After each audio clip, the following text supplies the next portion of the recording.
A'udzubillahiminasyaitonirrajim. Bismillahirrahmanirrahim. Wala haula wala quwata illa billahil aliyil azim. Alhamdulillahirabbil alamin. Assalatu wassalamu ala asrofil anbiya'i wal mursalin wa ala alihi wa sahbihi ajmain. Rabbi shrah li sadri wa yassir li amri wahlul 'uqdatan min lisani yafqahu qawli waj'alni wazran min ahli. Assalamualaikum warahmatullahi wabarakatuh. Baik, sahabat sekalian, kita langsung saja ya tadabbur Al-Quran pagi ini. Insya Allah ada sebuah topik atau persoalan yang mungkin ini persoalan real dan relevan hari ini. Jadi alhamdulillah saya diberikan sharing data dari sahabat yang ada di Satgas Anti Rentenir Kota Bandung gitu. Kemudian dalam hasil surveinya, sebagaimana yang kita lihat, ada beberapa sebab utama begitu ya hari ini orang terlilit oleh hutang, khususnya yang rentenir. Jadi dari yang terbesar adalah terkait dengan pinjaman modal usaha yang kemudian gagal, itu ada 49%. Otomatis kemudian biaya hidup harian terganggu ya, sehingga karena penghasilan terganggu, maka untuk menyelenggarakan kebutuhan hidup harian pun harus berhutang. Nah, kemudian ada terkait dana pendidikan, mungkin ini terkait sekolah anak dan lain sebagainya begitu ya. Ini hanya 6%, ya alhamdulillah tidak besar begitu ya. Kemudian biaya pengobatan mungkin ketika tertimpa musibah, sakit dan sebagainya, itu 3%. Ya barangkali banyak yang sakit, tapi kemudian hanya istirahat sembuh, ataupun mencari sarana pengobatan alternatif yang sesuai dengan kemampuan gitu. Tapi ada juga yang kemudian harus berhutang gitu. Dan kemudian belanja konsumtif itu hanya 2%. Jadi kalau kita lihat memang ya mungkin bukan karena pola belanja begitu ya, tapi lebih kepada terganggunya penghasilan gitu ya. Penghasilan. Nah ini kan terkait dengan rezeki, yang kemudian rezekinya itu tidak sampai mewujud mendarat ke bumi begitu. Ya wallahu alam kalau rezeki langitnya pun terhambat ya, sehingga tidak bisa bergeraknya karena tidak punya inspirasi, atau bergeraknya tanpa sebuah pertimbangan atau dasar yang kuat gitu. Akhirnya untung-untungan gitu, sehingga akhirnya usahanya banyak kegagalan. Makanya di Al-Quran banyak persoalan terkait maisir. Ya, jadi maisir kan judi lah begitu ya. Dan ketika orang berusaha pun, kalau seandainya probabilitas atau kemungkinan antara untung dan ruginya 50-50, ya itu masih masuk dalam perjudian lah begitu ya. Banyak aspek spekulasi di sana. Meskipun tidak ada jenis usaha atau penghasilan yang kemudian bisa menjamin 100%. Yang bisa menjamin 100% ya namanya riba gitu. Jadi usaha tidak mau rugi tapi mau bagi hasil atau keuntungannya saja. Jadi kita memang diikat oleh dua batas ya. Batas yang tadi usaha tidak mau rugi, harus untung, maka itu masuknya ke pola yang dilarang, itu riba. Tapi kemudian juga tidak mau masuk ke yang disebut judi atau maisir yang kemudian chance-nya 50-50 gitu. Nah, memang karena usaha kerja itu terkait dengan mensyukuri akal yang Allah berikan, gitu kan ya. Jadi disebut juga dengan makanan yang thayyib, gitu. Orang harus pandai memilih jenis makanan yang baik bagi dia, sesuai kadar dan takdir yang Allah atur dalam kehidupan masing-masing. Nah, jadi kalau sahabat-sahabat lihat ini kegagalan usaha ya, 40%. Yang namanya usaha itu harus menghasilkan profit atau keuntungan ya. Karena dari profit itulah nanti kita mengambil sebagian untuk infak, untuk nafkah gitu. Nah, sementara modal dari usaha itu ya ada dua. Pertama ada uang, atau dia punya aset atau barang, ya, atau dia basis modalnya adalah tenaga. Dia nggak punya uang, dia nggak punya aset, tapi dia punya keahlian. Maka dengan keahliannya, dengan kemampuannya itu dia bekerja, sehingga bisa menghasilkan sebuah keuntungan atau profit gitu. Nah, tapi ada orang yang punya uang atau aset, maka untuk memperoleh penghasilan, dia mengelola asetnya tadi atau uangnya itu dengan cara yang dibenarkan oleh syariah, sehingga itu menghasilkan profit gitu ya. Sehingga modalnya tidak habis lah begitu. Jadi modal itu akan habis kalau didiamkan pun akan selalu terpotong oleh zakat setiap tahun begitu ya. Belum lagi oleh inflasi dan lain sebagainya. Tapi kalau dikelola dengan cara yang salah, habis juga dengan musibah. Gitu. Kalau dikelola dengan cara yang betul, bisa untung, bisa rugi, gitu kan ya. Nah tentu tidak semua usaha yang meskipun tawakal ke Allah itu pasti untung terus gitu. Karena Allah kadang-kadang uji juga penyikapan kita.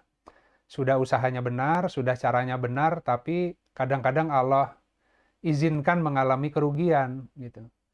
Agar Allah melihat kan siapa yang beriman, siapa yang sabar begitu. Jadi jangan buru-buru ketika ada kerugian kita sudah menempuh jalan yang benar, kemudian kita menganggap bahwa ini adalah hukuman dari Allah gitu. Allah bisa menguji gitu ya.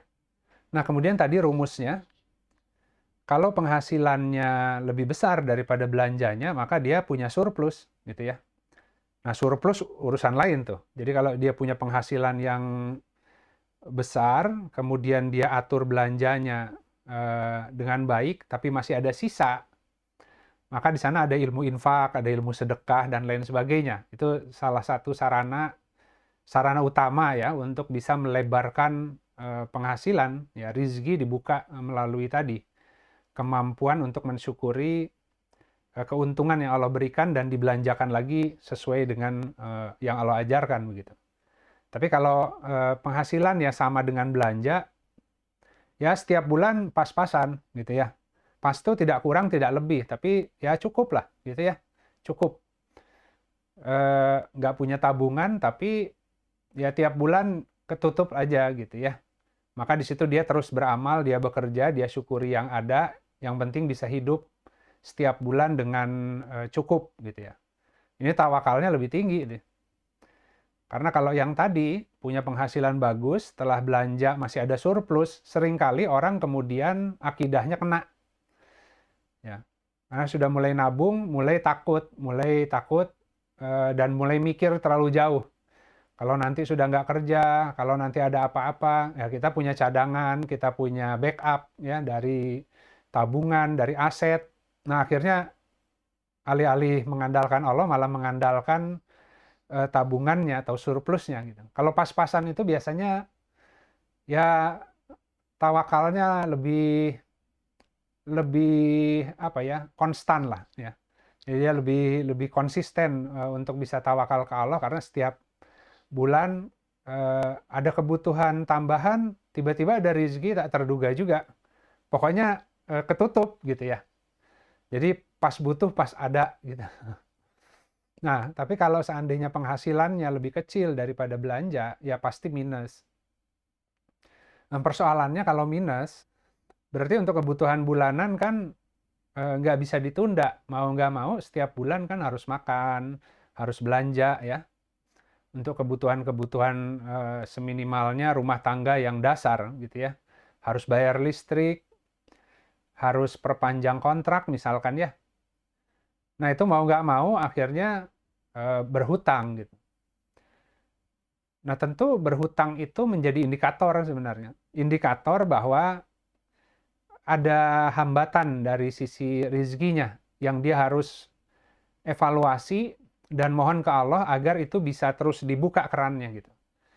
Tapi kalau kemudian tidak melakukan evaluasi, kemudian hanya malah tadi ya, ngobjek sana-sini, masuk lagi ke usaha yang maisir, karena sudah kepepet butuh, akhirnya punya uang sedikit ditaruhlah di sarana-sarana yang judi gitu ya. Ya alih-alih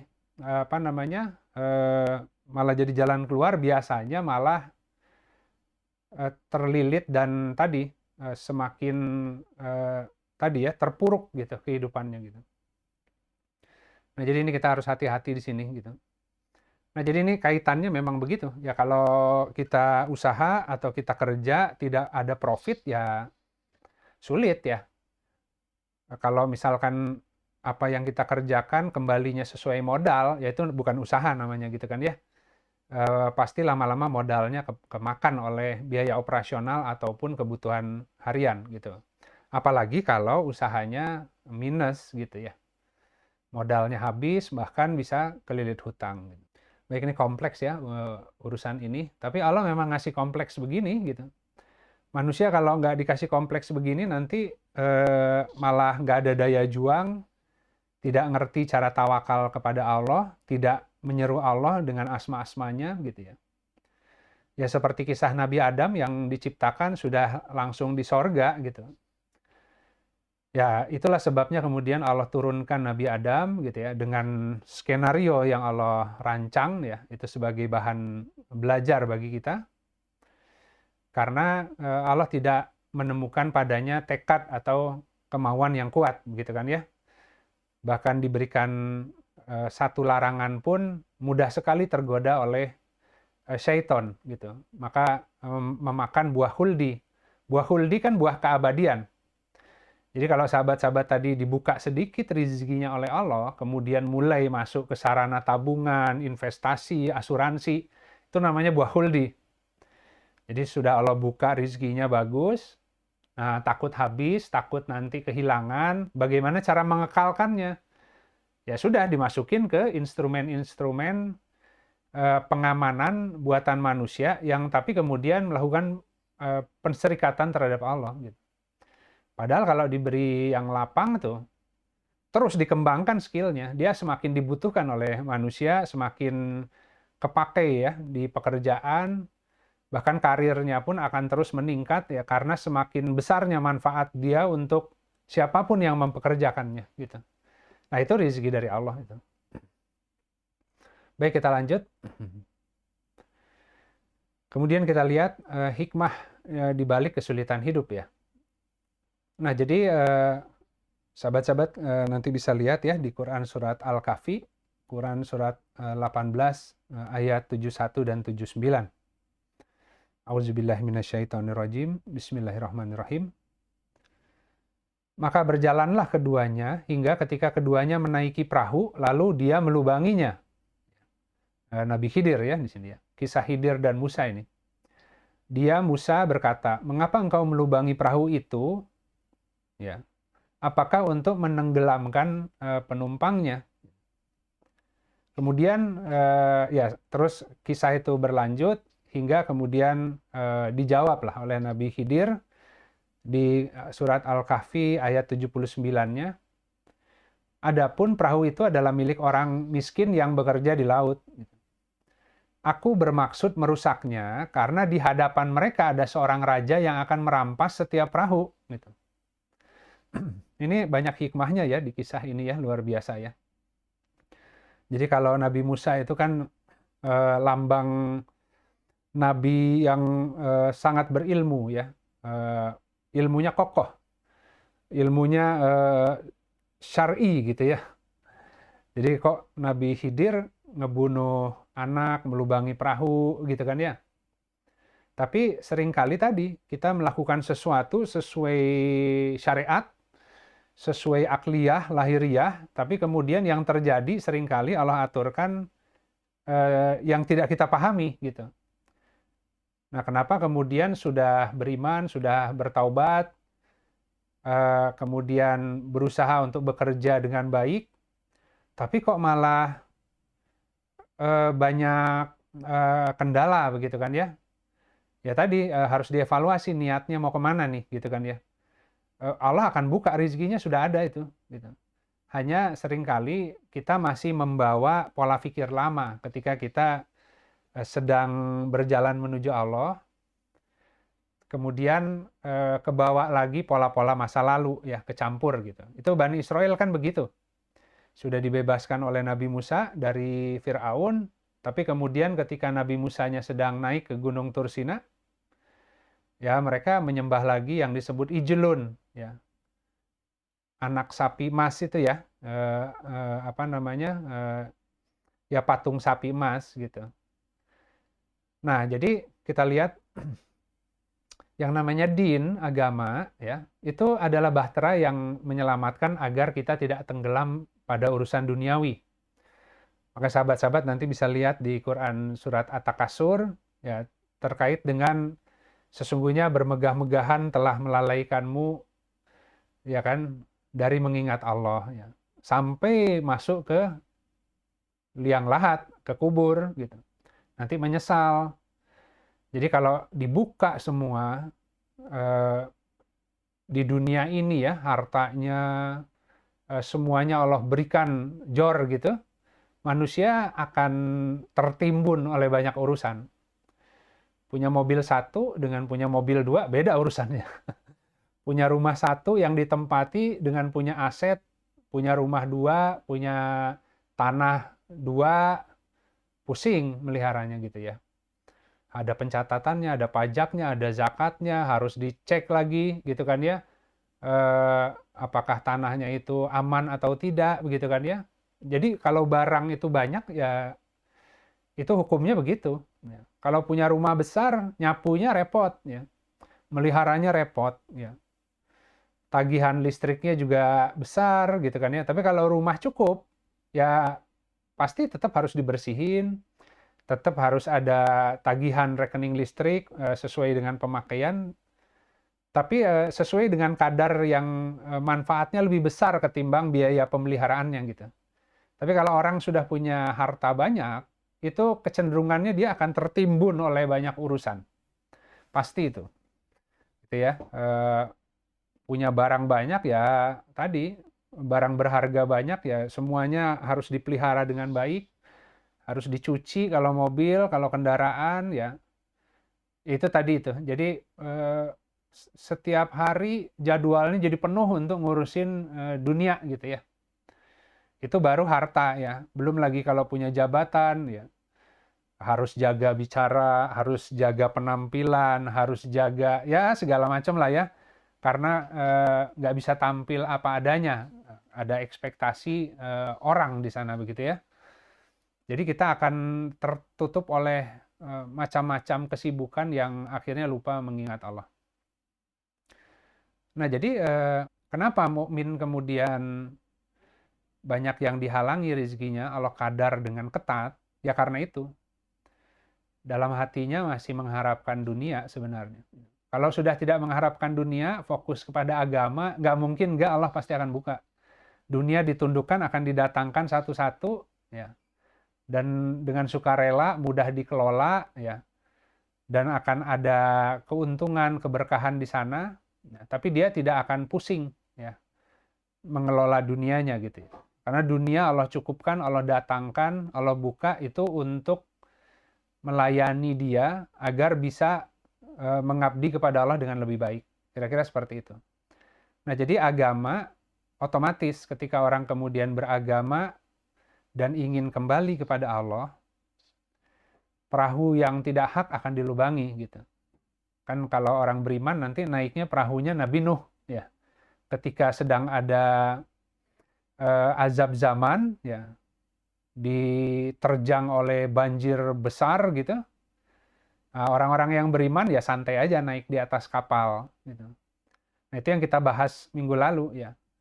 Mau harga-harga naik, mau ekonomi gonjang-ganjing, mau ada kelangkaan macam-macam bahan pokok, kalau kita beriman kepada Allah, bertakwa kepada Allah, kita akan diselamatkan di atas perahu gitu ya.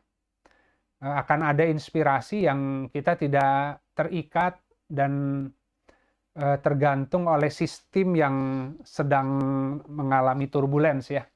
Dia punya sistem sendiri tadi. Ya entah dia punya masyarakat mukminnya ya yang sama-sama berkooperasi barangkali, atau di rumah dengan rukun tangga ya, dengan tetangganya semua itu mereka bikin sebuah konsep kemandirian pangan skala urban misalkan ya. Jadi setiap rumah menanam jenis yang berbeda, kemudian ada market perumahan gitu ya, yang kemudian mereka di sana ada bazar saling bertukar. Jadi mereka nggak harus tergantung belanja di pasar gitu kan. Bahkan surplusnya mereka bisa bikin usaha untuk kas RT misalnya ya. Ya, jadi akan banyak lah, gitu. Tak terbatas sebenarnya jalannya itu. Tapi manusia kan satu perspektifnya kadang-kadang satu dimensi gitu. Saya kerja, belanja, ya begitu aja gitu kan. Dia nggak pernah membangun kebaikan, keberkahan lain di sekelilingnya sesuai dengan tuntunan Al-Quran gitu. Pokoknya hidupnya gua lu gitu. Ya nanti kalau pas lagi zamannya gonjang-ganjing, ya gua lu juga. Ya kan, akhirnya semuanya mengalami susah karena tetangga dan tetangga ya tidak saling bermuamalah dengan baik gitu ya. Ya hanya sekedar kenal sapa-sapa begitulah ya karena sebelah rumah. Nah, kira-kira seperti itu. Nah, kemudian kita lanjut. Di sebuah hadis riwayat Abu Daud, Rasulullah Shallallahu alaihi wasallam bersabda, "Tidaklah hijrah terputus hingga taubat terputus. Dan tidaklah taubat terputus hingga matahari terbit dari barat," gitu ya. Ya, jadi selama kita masih diberi kesempatan hidup, ya, maka kesempatan untuk hijrah tetap terbuka lah, gitu kira-kira ya. Jadi ini judulnya saya lupa tadi, belum menyampaikan. Judulnya adalah merencanakan tahapan-tahapan hijrah ya. Kaidah membangun penghidupan yang menghidupkan atau toibah. Jadi kalau kita mengambil yang tidak toib buat kita, meskipun halal sekalipun, belum tentu itu akan menghidupkan ya menghidupkan potensi yang telah Allah berikan kepada diri masing-masing. Jadi kerja juga sama, kerja itu halal ya, selama tidak ada halangan secara syar'i, maka mau berprofesi apapun halal. Tapi apakah ketika orang berprofesi hanya karena kebutuhan finansial, apapun dia kerjakan, apakah akan berkembang? Belum tentu, gitu ya. Jadi mungkin dia akan lelah, capek, ya dapat uang, bisa hidup, tapi dia akan disibukkan oleh kelelahan, kecapeannya, karena dia nggak punya passion, nggak punya kemampuan yang tinggi di bidang itu, sehingga dia tidak akan bisa menikmati. Tapi kalau orang kerja di bidangnya, tantangannya banyak, ya dianya tetap semangat, kemudian kemampuannya terus terasah karena ada bakat yang Allah kasih ke dia. Nah, kemudian ketika dia menjadi ahli, orang semua membutuhkan gitu ya. Dan juga dia mensyukuri apa yang telah Allah berikan kepada dia. Nah, dia belanjakan di jalan agama, kemampuan itu, sebagian dia ambil untuk makan, sebagian dia korbankan untuk tadi, menolong agama Allah. Gitu. Jadi kalau teman-teman kan sering lihat di Al-Quran, hewan ternak itu manfaatnya banyak, sebagian kalian makan, sebagian itu untuk kalian kurbankan. Gitu. Itu seperti itu. Jadi nggak ada yang namanya kita punya kemampuan itu dimakan semua untuk diri kita, tapi tidak disumbangsihkan kepada masyarakat, orang lain yang membutuhkan. Semakin tinggi kemampuan seseorang, ada perjanjian yang Allah ikat. Kalau tidak ditunaikan, maka disempitkan rizkinya. Meskipun kemampuannya besar, potensinya besar, tapi kalau alokasi semua, malah celaka dia. Gitu. Tapi kalau dia amanah, kemampuan itu akan terus Allah tambah. Dia akan jadi ngumpulin amal ya, dengan kemampuan itu bertambahlah kemudian amal solehnya di hadapan Allah. Baik, kita lanjut. Kemudian masih kewajiban hijrah ya. Di Quran Surat An-Nisa ayat 97 sampai 99.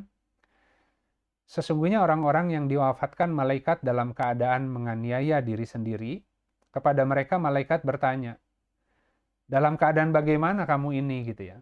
Mereka menjawab, "Adalah kami orang-orang yang tertindas di negeri Mekah." Para malaikat berkata, "Bukankah bumi Allah itu luas sehingga kamu dapat berhijrah di bumi itu?" Orang-orang itu tempatnya neraka jahanam.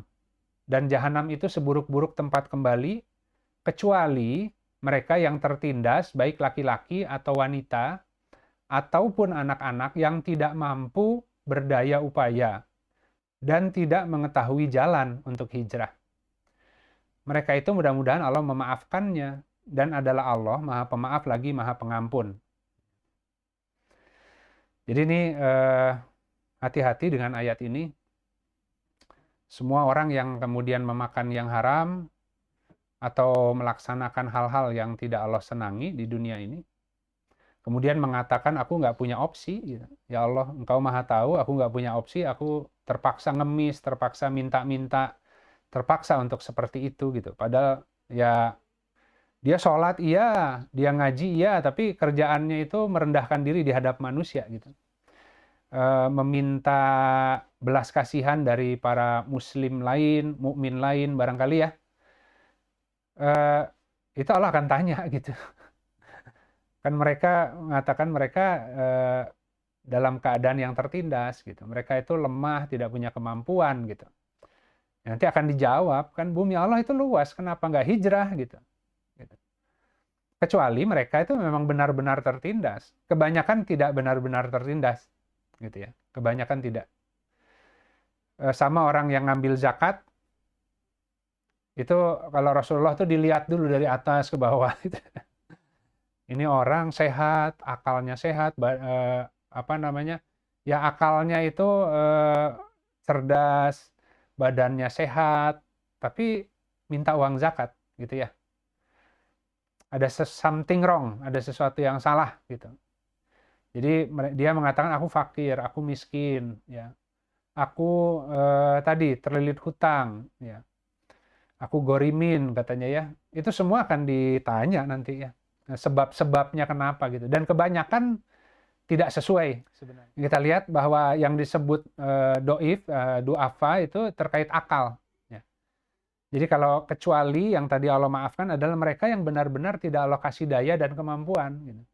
Akalnya itu terbatas ya. Orang-orang duafa yang lemah, yang hak secara syar'i, orang gila, orang sudah tua, tidak mampu lagi untuk apa namanya bekerja, gitu kan ya. Anak yang masih kecil, gitu kan. Jadi Allah akan tanya gitu. Yang memang betul-betul secara syar'i terhalang oleh berbagai apa namanya kemampuan untuk hijrah, karena memang Allah atur begitu. Kenapa Allah atur ada yang seperti itu? Ya karena itu menjadi sebab kemuliaan bagi orang-orang yang diberi kedudukan.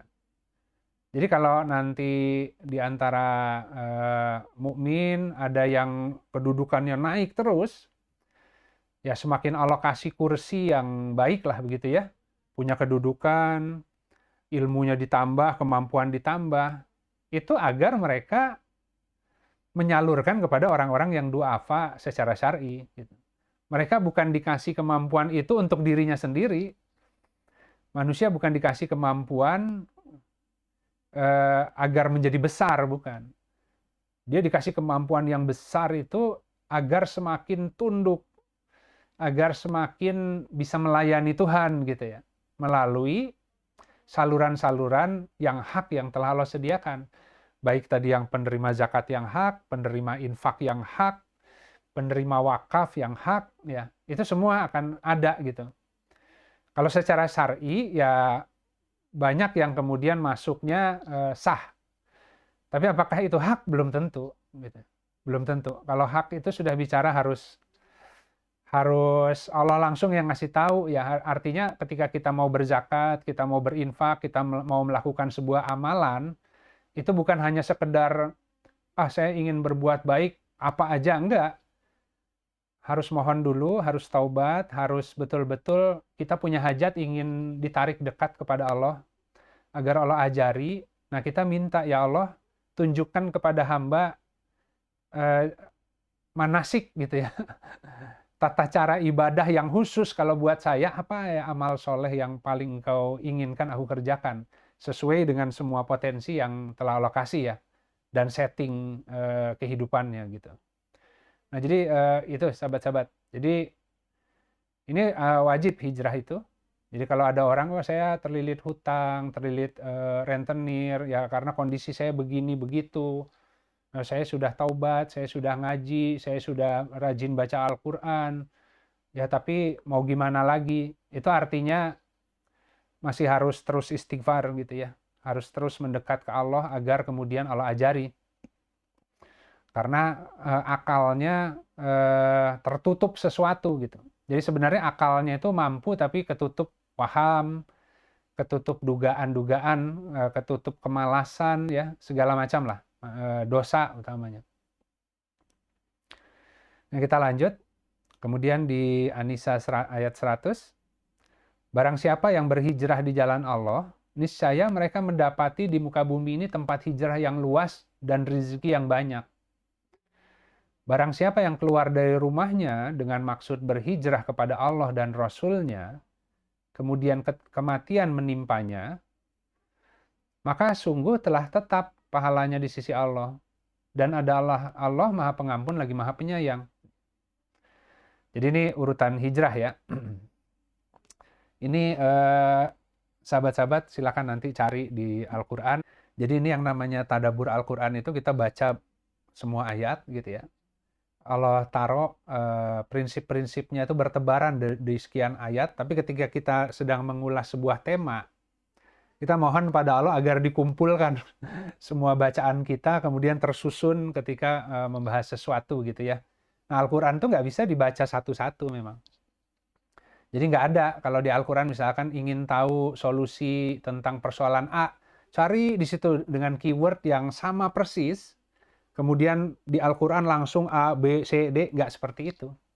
Al-Quran itu disebar prinsipnya oleh Allah, gitu ya. Dari tadi kisah-kisah gitu ya. Ada yang di kisah Nabi Musa, ada yang di kisah Nabi Ibrahim, ada di kisah yang lain ya. Kemudian di surat yang berbeda-beda gitu kan, diulang-ulang tema yang sama, tapi sepotong-sepotong gitu kan ya. Jadi karena dia bukan kitab sejarah ya, bukan kamus yang kemudian kita dengan mudah ngutip. Kalau ada persoalan lagi debat sama orang ngutip Al-Quran ya, untuk memenangkan perdebatan. Kalau ada persoalan masalah ekonomi, cari ayat-ayat ekonomi, dapat urusan ekonomi. Nanti hidupnya cuman baca Qurannya karena urusan ekonomi.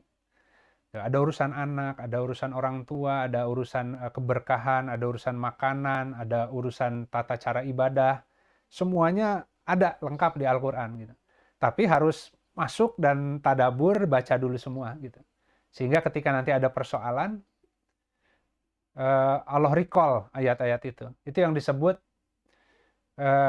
sesungguhnya atas tanggungan kamilah gitu ya, mengumpulkannya di dadamu, dan tadi kamilah yang memberikan penjelasannya kepadamu gitu.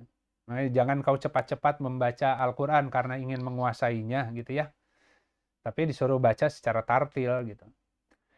Nah, Allah akan kasih prinsip itu ketika kita mensyukuri petunjuk yang Allah berikan di Al-Quran. Kita baca kalimah-kalimah yang Allah ajarkan kepada kita ya terkait semua hal. Nah, nanti akan mudah ketika ada sebuah problem, kita bisa ambil prinsip-prinsipnya itu gitu. Nah, ini meskipun ini silakan nanti dikoreksi kembali. Saya ambil sederhananya saja, yang sesuai Allah mudahkan saya ingat. Jadi urutan hijrah itu pertama dia harus sadar dulu bahwa perlu perubahan. Banyak orang yang tidak menyadari bahwa yang dia lakukan salah, gitu kan. Jadi dia ya bingung, saya salah apa? Saya nggak harus memperbaiki pola apapun.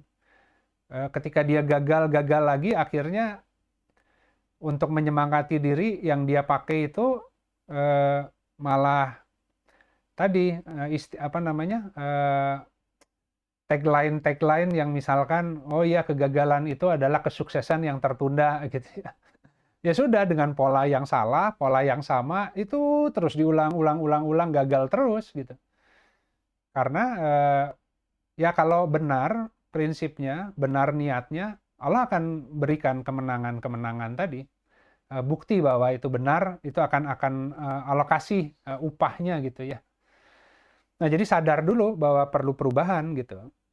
Ada something wrong dengan hidupku ya. Kalau dengan cara misalkan punya uang pun Tapi dengan cara mencari penghidupannya seperti ini, banyak hal yang dilalaikan, banyak berlaku tidak adil kepada apa-apa yang Allah telah berikan kepada kita, punya keluarga, ya, punya kewajiban untuk ibadah, gitu kan. Tapi kerjanya ya bisnis terus, kerja terus ya. Itu pun tidak bisa mengaitkan kepada menolong agama, ya akhirnya nyangkul terus. Nanti repotnya pas pensiun pasti. Nah, akan bergantung kepada tadi sisa gaji yang kemudian itu jadi tabungan kan. Nah, sudah selesai kerjanya, bingung nanti dari mana gitu. Tapi kalau dari awal tidak mengandalkan pekerjaannya, tapi itu bagian cara untuk mensyukuri ya apa yang telah Allah berikan dengan cara bekerja. Nah, rizki itu sudah Allah yang menentukan ya. Kita hanya ikhtiar dengan bekerja sesuai apa yang Allah telah berikan kepada kita masing-masing kemampuannya. Nah, itu akan mudah nanti. Ketika masih muda, begini pola amalnya. Ketika sudah mulai usia bertambah, fisik tidak seperti ketika muda, maka dengan tadi fadilah karunia yang sama, tapi pola tasbihnya sedikit agak berbeda gitu ya. Begitu sudah pensiun, sudah lanjut usia, kerjanya pun tidak kayak anak muda gitu. Dia akan merubah lagi pola tasbihnya dengan menggunakan karunia yang sama. Hanya bentuk geraknya menjadi berbeda. Itu Allah yang ngajari, sahabat-sahabat. Makanya kalau lihat orang sudah sepuh, kemudian mungkin dari hasil pensiunnya kurang, akhirnya harus tetap ngobjek kerja, tapi seperti anak muda, jadi tersiksa hidupnya gitu ya. Ya pokoknya ya nggak bisa pensiun karena saya tetap harus bekerja, tanggungan masih banyak gitu kan. Tapi kelelahan di fisiknya itu sebenarnya sesuatu yang sudah bukan kadarnya gitu. Harusnya tidak seperti itu. Allah akan kasih pola tasbih yang sesuai dengan usia gitu. Jadi yang pertama adalah sadar kita perlu berubah gitu. Ini konsepnya semua yang dimiliki ini ada hal yang kemudian nggak balance, itu kita harus sampai ke kesadaran itu. Nah, biasanya yang lama di sini. Nanti sudah berkali-kali terpuruk, kalau terpuruknya tidak cukup dalam, biasanya orang tidak sadar juga. Tapi kalau terpuruknya sangat dalam, ya bisa juga nggak sadar, langsung putus asa. Ya, tapi tentu atas rahmat Allah ya, orang kemudian memperoleh kesadaran. Ada orang yang hanya ditegur sedikit, tapi kemudian Allah berikan kesadaran. Jadi kita betul-betul harus mohon ke Allah ya, terkait dengan kesadaran itu. Nah, kemudian selanjutnya, setelah kemudian ada tadi kesadaran, ya, perlu untuk berubah, ya dalam bahasa kita alokasi angin lah ya, alokasi taufik ya tadi ya.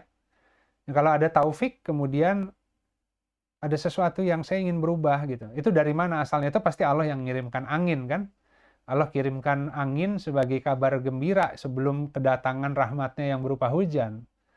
Jadi kalau orang sudah digerakkan oleh Allah ke sebuah rute jalan yang lebih baik, itu sudah alhamdulillah ya.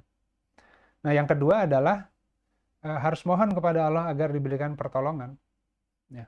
Jadi kita sudah punya di hati itu, saya ingin berubah, saya ingin merubah pola saya gitu ya, sesuai yang Allah lebih kehendaki. Nah, itu dia harus baca Al-Quran, kalau nggak ngerti ya. Nah, kemudian harus mohon kepada Allah bagaimana caranya spesifik untuk kondisi dan kasusnya dia masing-masing ya. Nah, kemudian setelah dia tadi sadar butuh berubah, mohon kepada Allah diberi pertolongan, biasanya mulai Allah atur takdirnya nih. Ya. Allah atur takdirnya dalam track terbaik, ya, sesuai dengan niat hijrahnya. Gitu. Kalau tadi Allah juga yang ngatur takdirnya, cuman kan orangnya belum punya niat hijrah. Ya, pokoknya hidup aja ya, otomatis lah hidup formalitas ya. Pokoknya saya hidup pagi bangun ini ya dengan rutinitas lah. Nah, tapi kalau ini udah lain nih. Orang sudah Allah aturkan masuk ke track-track takdir yang paling cepat ya. sesuai dengan tarikan Allah. Ya. Karena tadi sudah menyadari, sudah mohon, ingin berubah, mohon pada Allah. Nah, harus ridho. Ketika diatur A, B, C, D, jangan komplain. Kan sudah kasih ke Allah yang lebih ngerti mengatur hidup kita. Jadi ketika orang sudah tadi ada sesuatu yang harus saya rubah, saya mohon pertolongan pada Allah, sholat, ya sabar dan sholat. Makanya kan sholat malam itu ya. Sholat malam, kemudian berdoa, ya Allah masukkan hamba kepada tempat pemasukan yang baik dan keluarkan hamba ke tempat pengeluaran yang baik. Nanti hidupnya mulai Allah atur. Tiba-tiba, loh kok rubah, kok begini, kok begitu. Ikutin, gitu. Ridho. Kenapa? Karena ingat, kita udah minta ke Allah. Gitu. Nah, setelah itu, bertasbih, ikuti kehendak Allah setelah diberikan pengajaran. Ya, kalau tadi ridho dulu, belum ngerti. Wah, kok tiba-tiba begini, kok tiba-tiba begitu. Tapi ingat, kemarin malam berdoa. Ya kan, saya mohon pertolongan pada Allah, aturinlah ya Allah hidupku, aku udah nggak ngerti yang mana yang terbaik, engkau yang lebih tahu. Diatur nggak ngerti, belajar sabar, sholat ya, sambil di sana udah ridho aja dulu, terima aja dulu apa yang Allah aturkan. Nah ikuti, nanti Allah ajarkan, oh ngerti kenapa harus ngikutinnya gitu, kenapa kemudian harus belok ke sini. Oh jadi terus dia lihat lagi ke belakang, oh keren banget ya cara Allah nyelamatkan saya ya. Tak terduga rutenya, gitu. Itu cara hijrah. Jadi hijrah nggak bisa kalau misalkan gini, saya ingin lebih baik, kita bikin rencana A, B, C, D, apa ya yang paling baik harus aku lakukan, nggak bisa. Caranya ya seperti ini gitu. Biar Allah nanti yang akan membacakan ayat-ayatnya secara tartil, menggelar takdir-takdir terbaik ya, agar cepat sampai lebih cepat mengenal Allah. Nah, kemudian selanjutnya di Quran Surat An-Nisa 101 sampai 102, saya tidak akan terlalu panjang yang ini. Ini ada terkait dengan mengkosor sholat ya. Apabila kamu berpergian di muka bumi, maka tidaklah mengapa kamu mengkosor sholatmu jika kamu takut diserang orang-orang kafir. Nah, Al-Quran itu kan kontennya sangat luas ya, sangat hikmahnya itu sangat tidak berlaku hanya untuk sholat gitu. Jadi kalau kita ini kan sekarang kan, wah kalau kita lagi perjalanan boleh dong dikosor dua-dua gitu kan ya. Oh nggak boleh kan, nggak diserang oleh, tidak ada musuh yang nyerang gitu kan ya. Jadi harus 4-4, jadi orang ributnya di sana. Padahal dalam kitab hadis ya terkait sholat, itu ya kalau berpergian ya, kalau sulit di perjalanan ya dikosor aja dua-dua. Kalau lagi puasa ya ada rukshohnya juga boleh, gitu kan. Yang mau puasa, yang mau melanjutkan puasa silakan. Yang nggak boleh jangan saling mencemooh, dua-duanya harus ada dalilnya. Ya. Nah, tapi ini lebih spesifik terkait dengan persoalan zikir. Jadi sahabat-sahabat, maksudnya di sini zikir itu tidak hanya di tempat-tempat sholat. Yang disebut tempat sholat itu kan musola. Ya kan? Kalau masjid itu tempat sujud. Jadi musola adalah tempat-tempat sholat. Ya. Zikir itu tidak hanya di tempat-tempat sholat. Tapi semua yang namanya bumi Allah ini kita jadikan masjid, tempat untuk sujud. Jadi di seluruh pasar, tempat manusia beraktivitas harus dijadikan tempat sujud. Ya, di rumah harus dijadikan tempat untuk membangun ketakwaan kepada Allah. Di kantor harus menjadi tempat membangun ketakwaan pada Allah. Di ranah publik, area publik harus juga menjadi tempat untuk membangun ketakwaan pada Allah. Kita harus menundukkan diri dimanapun. Dan ada perintah menyambungkan. Jadi tadi, orang sholat, kemudian setelah sholat harus zakat. Ini hanya sholat saja, zakat nggak mau. Orang beriman tapi nggak mau amal soleh. Orang belajar ilmu tapi tidak mau mengaplikasikan. Orang dikasih harta, dikasih kekayaan, dikasih kepandaian, tapi nggak mau berinfak kepada yang susah. Itu namanya perintah tidak menyambungkan. Kan perintahnya Allah itu menyambungkan, zikir itu menyambungkan. Gitu. Makanya kenapa akhirnya, ini luar biasa ya ayat ini. Ini kan di 102-nya yang kecil itu tulisannya, itu terkait sholat dalam keadaan perang. Jadi kalau dalam keadaan perang, sholatnya itu, safnya itu, Yang satu selesai rakaat pertama, ya gantian ke yang belakang, gitu. Yang di depan berdiri pegang senjata, jadi bersiap siaga, jangan sampai diserang, gitu kan. Jadi kita juga Allah perintahkan, jadi, wah asik sholat diserang musuh habis, gitu. Jadi maksudnya apa? Loh, zikir itu tidak hanya di masjid.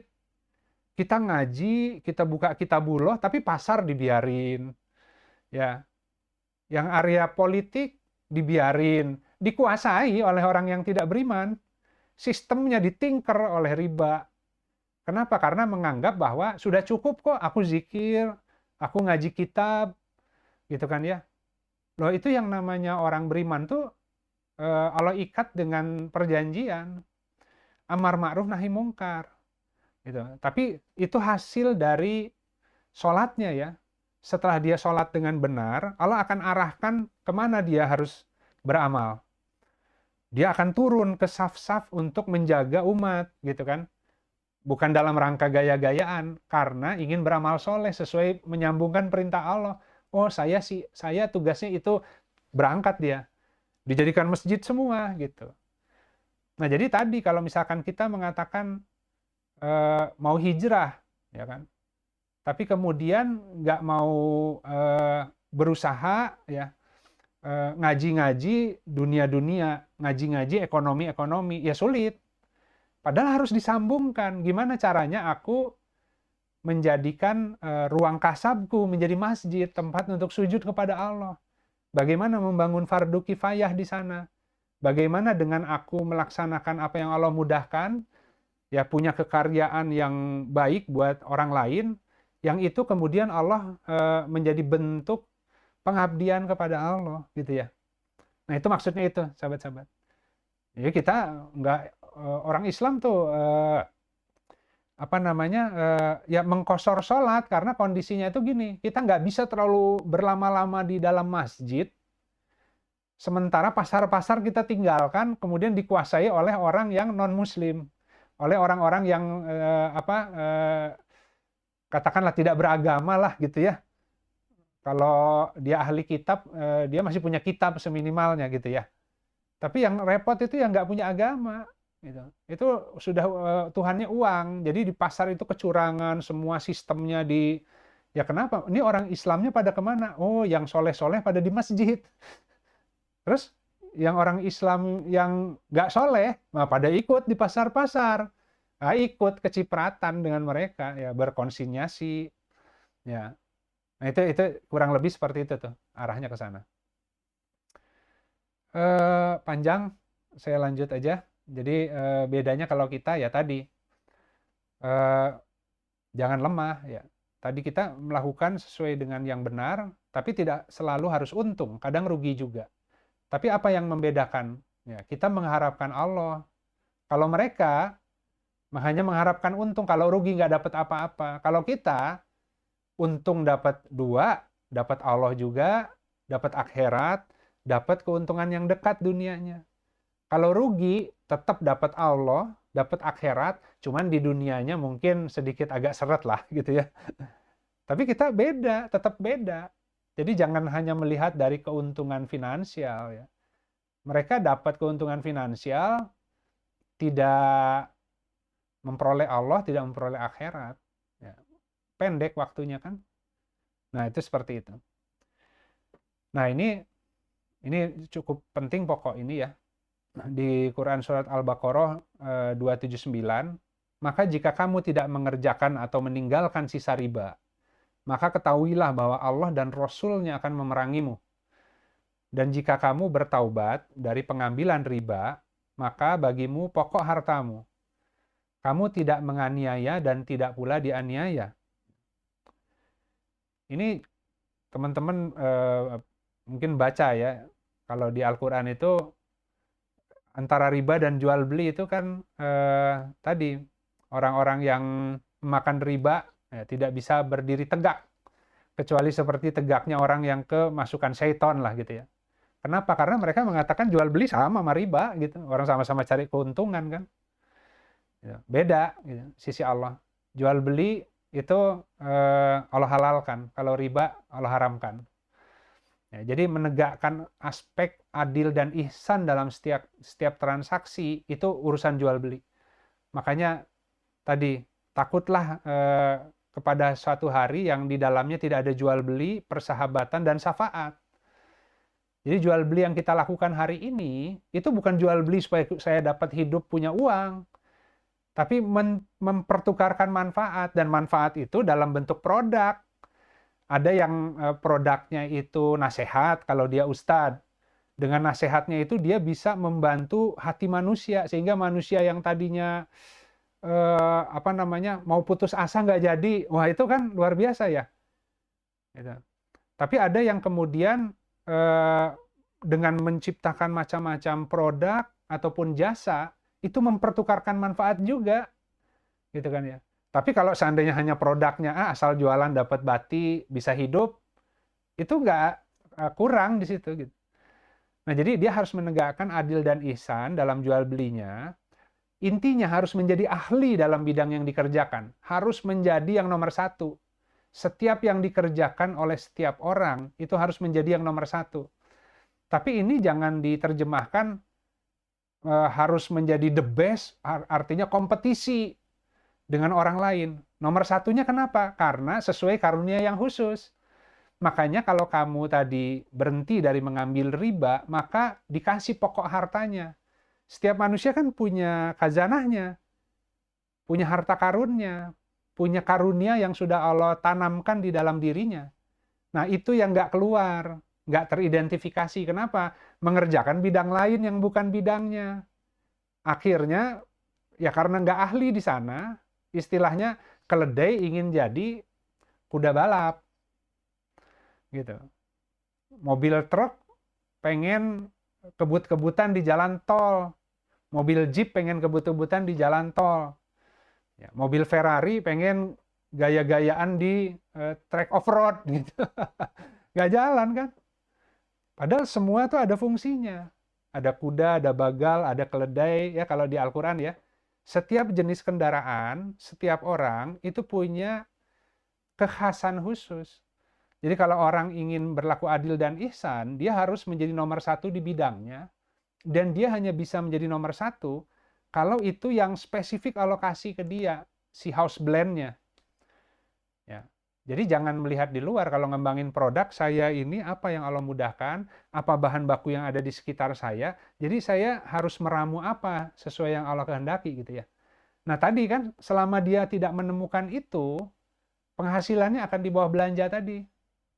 Nggak akan memperoleh profit, kecuali dia kerja gila-gilaan, tapi berlaku tidak adil untuk beberapa urusan yang lain. Itu udah keniscayaan, pasti akan begitu. Jadi kalau seekor keledai pengen jadi kuda balap, sehari trainingnya harus 3 kali mungkin. Harus diet ketat, makanannya, itu pun belum tentu menang lawan kuda. Ya. Tapi kalau kuda balap, ya aslinya, ya latihannya ya nggak sering-sering amat, sesuai naturnya aja.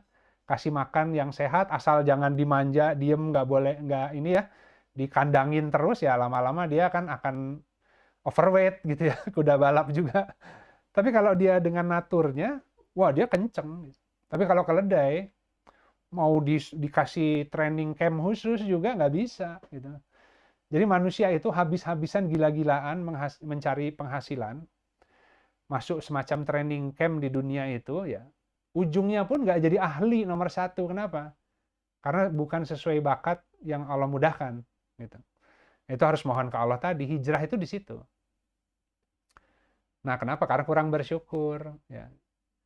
Di Al-A'raf nih, ayat 10, dan sungguh kami telah menempatkan kamu di bumi, di sana kami sediakan sumber penghidupan untukmu. Tetapi sedikit sekali kamu bersyukur. Ya kenapa? Karena nggak dipakai bahan bakunya. Karena nggak ngerti siapa dia. Akhirnya yang dia cari ya bahan baku yang nggak ada di sekitarnya. Ya kan? Nyari profesi yang kira-kira apa ya yang bisa menghasilkan uang paling banyak. Gitu kan ya. Dia malah orientasinya fokus keluar. Gitu. Itu dikatakan nggak bersyukur. Ditaruh di satu negeri, di satu daerah, di satu kota, ya, di satu kecamatan, dia harus baca ada apa di situ gitu, nggak usah jauh-jauh. Ya. Jadi mencari peruntungan di kota lain, mencari peruntungan di negeri lain, nggak harus begitu. Bersyukur itu kalau yang di sekitar. Kecuali memang ditakdirkan harus pergi ke negeri lain. Ada juga yang seperti itu gitu ya. Nah, karena ada urusan di sana. Meskipun dia lahirnya di Indonesia, tapi Allah tetapkan dia ada urusan untuk mungkin mendakwahkan sesuatu di luar negeri gitu ya. Itu bisa juga seperti itu.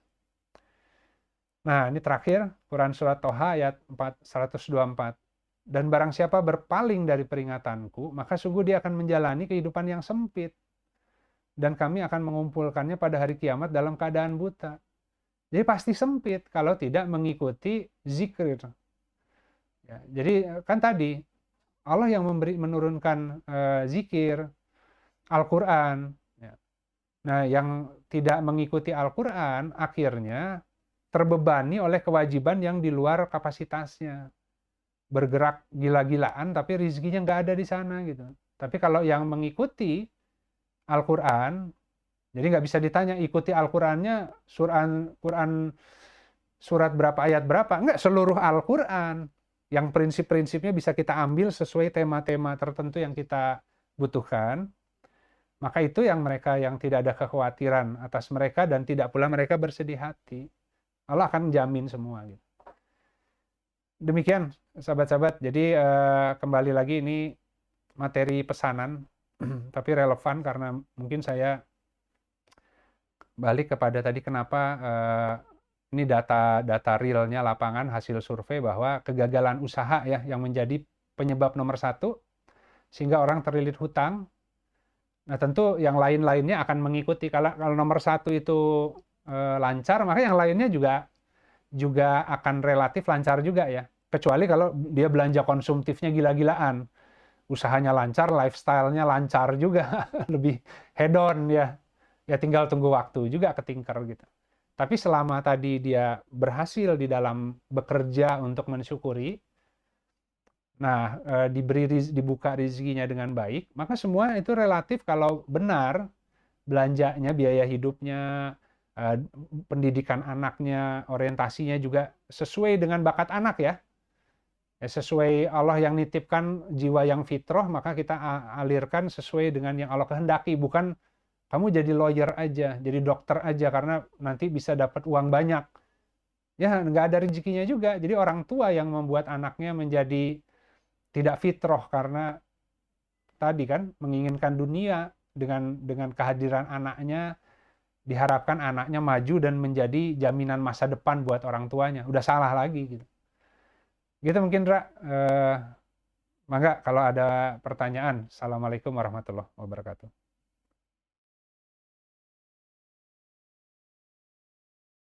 Apa namanya tadi pertanyaan Indra ini bagus untuk bahan melanjutkan ini di minggu depan. Ya nasib bagian gitu ya. Jadi bagian itu ada kaitan dengan apa ya? Ya setiap orang itu memperoleh bagian sesuai usahanya gitu. Jadi ini panjang membahasnya tapi ini penting gitu. Jadi artinya apa? Kita mencari akhirat itu dengan menggunakan apa yang Allah kasih kepada kita hari ini. Tapi jangan lupakan bagian dunianya, ya itu kan. Karena tadi itu Allah akan lengkapi juga ketika yang kita cari akhirat. Gitu. Makanya tadi kan konsepnya adalah ubudiyah. Jadi tidak aku ciptakan jin dan manusia kecuali untuk beribadah kepadaku. Nah, konsep ibadah itu bukan hanya ibadah mahdoh. Ya, tapi amar ma'ruf nahi munkar ibadah. Sedekah itu ibadah, ya kan? Syiar itu ibadah, gitu kan ya? Menegakkan pasar-pasar, menciptakan produk yang baik agar manusia itu bisa melangsungkan semua kehidupannya dengan lancar, tidak ada yang kekurangan, itu ibadah. Gitu. Bayangin kalau chaos di sebuah negeri itu ya, bahan baku langka, semua mahal, PHK besar-besaran, chaos, pasti perang. Ujung-ujungnya orang demo, orang protes, orang perampokan kan. Nah itu karena sistem yang salah. Nah gimana caranya kita memakmurkan bumi, menjadikan penduduknya soleh, perbaiki sistemnya, itu ibadah. Jadi makanya tadi kan penafsiran bahwa tidak aku ciptakan jin dan manusia kecuali untuk ibadah kepadaku. Kalau manusia diciptakan untuk ibadah, hanya sholat dan sujud, kalah dia sama malaikat. Kata malaikat, berapa lama sih kuat sujud? Ya kan? Kata malaikat, habis sholat juga zikirnya nggak nyampe 5 menit. Assalamualaikum, Assalamualaikum. Zikir sebentar langsung pergi kan. Malaikat diem di situ sampai nunggu sholat berikutnya. Jadi manusia apa hebatnya kalau misalkan pola ibadahnya itu hanya sholat, ya kan, dengan semua perintah yang mahdoh tadi ibadahnya, kalah sama malaikat. Sama jin aja kalah, ya. Sama Azazil aja kalah, tidak ada satupun tadi sudut di bumi ini yang tidak pernah aku pakai untuk bersujud kepada Rob. Ya. Itu iblis itu sebelum dilaknat ya. Nah kita nggak bisa. Gitu. Tapi kenapa Allah jadikan kita khalifah di muka bumi? Gitu kan.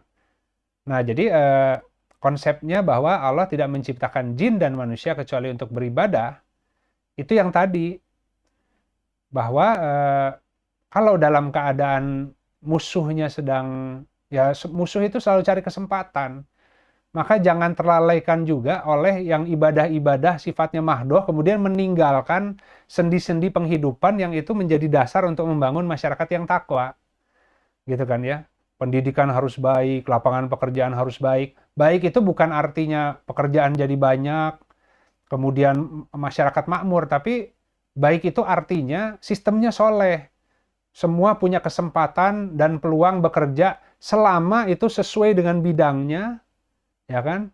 Sesuai itu juga nanti regulasinya pemerintah yang akan bikin. Gitu. Tapi pastikan orang yang ngisi kebidangan itu adalah orang yang tepat.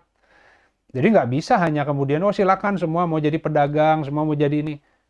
Harusnya ada selection proses dari dalam sebuah negara, dalam sebuah daerah gitu ya. Ketika dia mau menempatkan manusia itu sesuai membangun mata rantai penghidupan yang baik gitu. Kalau enggak akuisisi, satu orang ingin punya semuanya gitu kan. Wah, di situ mulai kecurangan gitu. Nah, itu ibadah itu sebenarnya. Nah, insya Allah minggu depan kita akan bahas menarik menurut saya. Jadi ini lebih mendarat lagi. Minggu depan akan bicara terkait konsep ibadah, kenapa kita diciptakan, untuk beribadah maksudnya seperti apa. Karena kalau misalkan hanya terkait dengan yang mahdoh, kita kalah sama malaikat. Kita nggak ada spesialnya sebagai manusia itu kan. Nah kemudian yang kedua terkait dengan carilah negeri akhirat itu dengan apa-apa yang Allah berikan kepadamu hari ini. Loh yang diberikannya banyak problem, persoalan, tapi kerjaannya sholat terus. Problemnya nggak pernah diselesaikan. Gitu kan ya.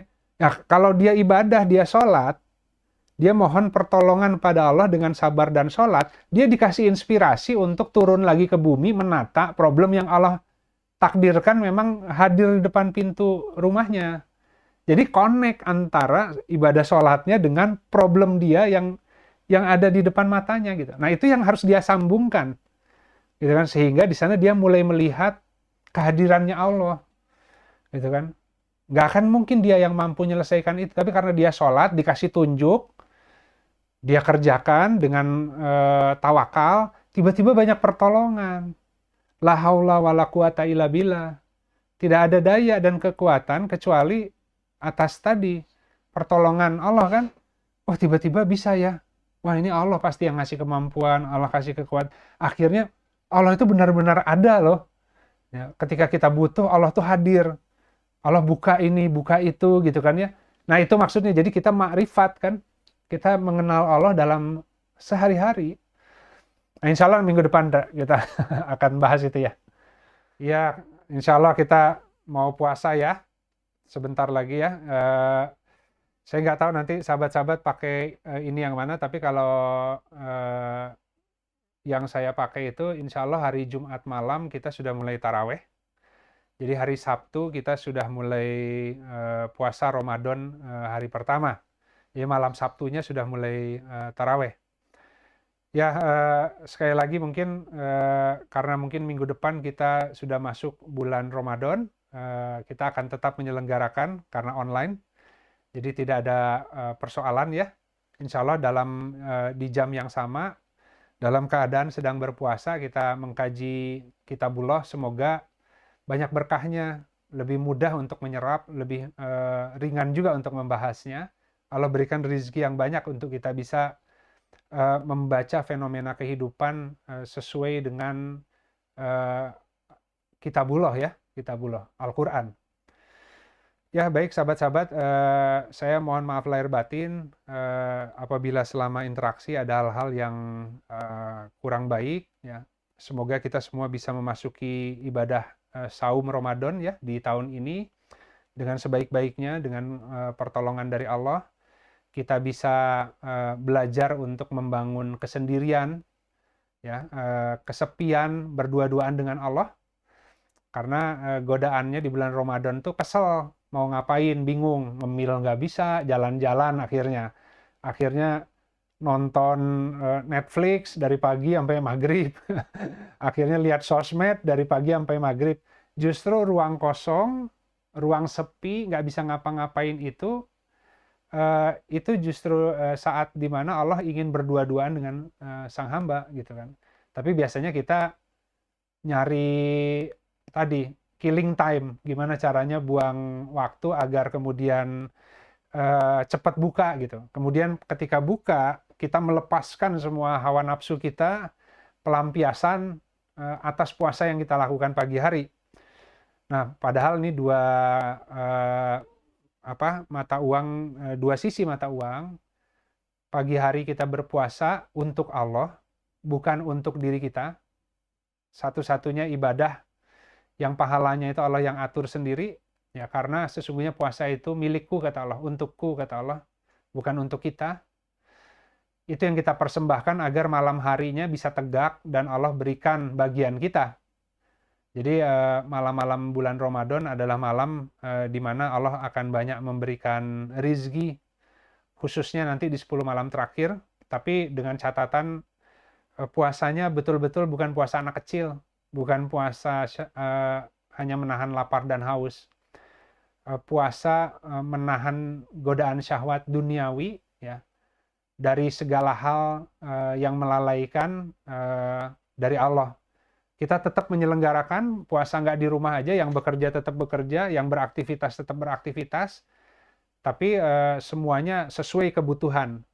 Nggak ada setelah itu udah nanti pulang kita ngabuburit dulu, supaya nggak ada.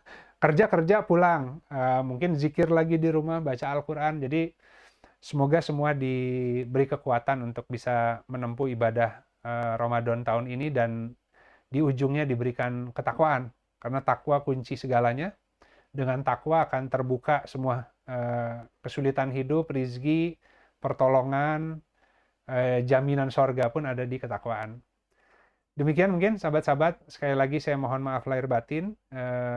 Selamat menunaikan ibadah puasa. Insya Allah kita akan bertemu lagi Rabu depan dalam keadaan bersaum. Semoga Allah lancarkan dan jadikan puasa kita puasa yang betul-betul ikhlas karena Allah, dan kita dijadikan hamba-hambanya yang bertakwa. Baik sahabat-sahabat, saya akhiri kajian pagi ini dengan kita sama-sama beristighfar, dan kita tutup dengan doa kafaratul majlis. Astaghfirullahaladzim alladzi la ilaha illa huwal hayyul qayyum wa atubu ilaik. Subhanakallahumma wa bihamdika asyhadu alla ilaha illa anta astaghfiruka wa atubu ilaik.